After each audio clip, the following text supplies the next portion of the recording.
প্রিয় দর্শক, সকলকে স্বাগত জানাচ্ছি। আমি ডাক্তার মোহাম্মদ আহাদ হোসেন।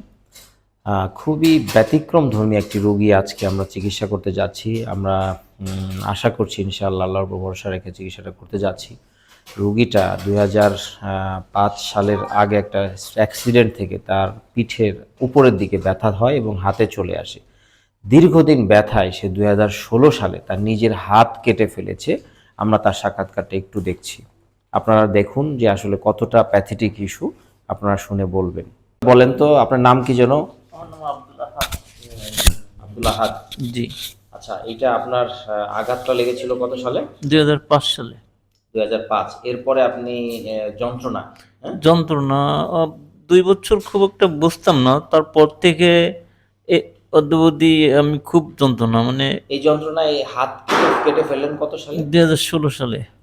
২০০০ দিয়ে দাও ফ্ল্যাশ দিয়ে বাইরে গেছে ফ্ল্যাশ বাইরে গেছে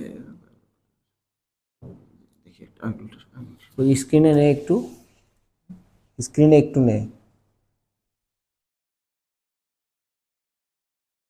একটু ভিতরে, একটু ভিতরে, একটু ভিতরে। হ্যাঁ হ্যাঁ হ্যাঁ, বাদ দাও।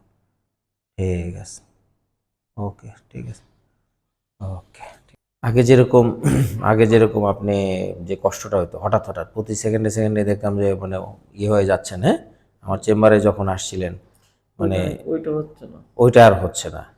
তবে একটা জিনিস কি, আমরা যে ওষুধগুলো দিছি এটা একটু আস্তে আস্তে আস্তে আস্তে আস্তে কাজ করে, ঠিক আছে? কিন্তু তাৎক্ষণিক আমি যে বিষয়টা বলছিলাম ৭০ থেকে ৮০% কিন্তু ডাউন হয়ে যায়, হ্যাঁ, ঠিক আছে? তো বাকিটা আমরা ওষুধ দিব।